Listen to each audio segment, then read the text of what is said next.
نحمده ونصلي على رسوله الكريم بسم الله الرحمن الرحيم मोहतरम भाई और दोस्तों बुजुर्गों, দাওয়াতের কাজ এটা একটা দায়িত্ব এবং এটা কোনো সাধারণ দায়িত্ব না, এটা বড় দায়িত্ব।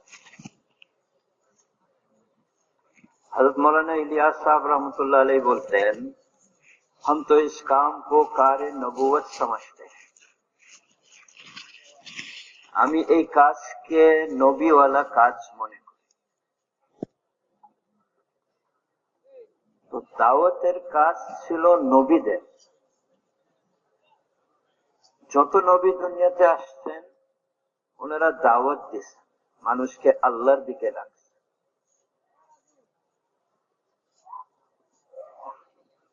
কিন্তু শেষ নবীর উম্মত কারা? আমরা। শেষ নবীর উম্মতকে এক মর্যাদা দেওয়া হয়েছে, এক স্থান দেওয়া হয়েছে। সেটা কি? যে তারাও দাওয়াতের কাজ করবে।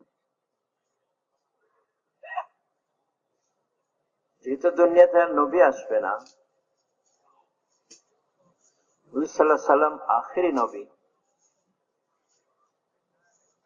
কিন্তু দাওয়াতের কাজ চলবে কিয়ামত পর্যন্ত। কারা নিয়ে চলবে?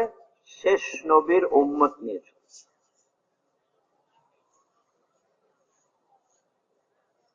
আজকে ভাই দোস্ত, আজকে এই দায়িত্ব উম্মত ভুলে গেছে। আর ছোট দায়িত্ব, ক্ষুদ্র দায়িত্বকে বড় মনে করে।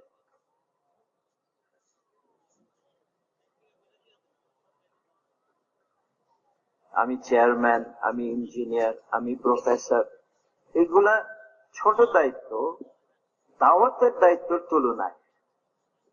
কেন? দাওয়াতের কাজ নবীরা করছে। তো যে কাজ হুজুর সাল্লাল্লাহু আলাইহি সাল্লাম নিজে করছেন, ওর চেয়ে বড় আর কাজ হইতে পারে? হইতে পারে না। এই জন্য ভাই ও দোস্ত বুজুর্গ, আমরা আল্লাহর শুকর আদায় করি যে এত বড় কাজ, এত বড় দায়িত্ব আল্লাহ পাক আমাদের উপরে দিয়েছে।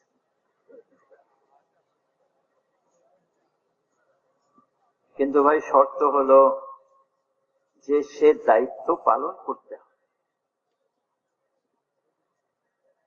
আপনাকে বিরাট একটা বড় অফিসার বানাই দিছে, ডাইরেক্টর সাহেব বানাই দিছে, কিন্তু ডাইরেক্টর সাহেব তার দায়িত্ব পালন করে না, তাহলে রাখবে? রাখবে না।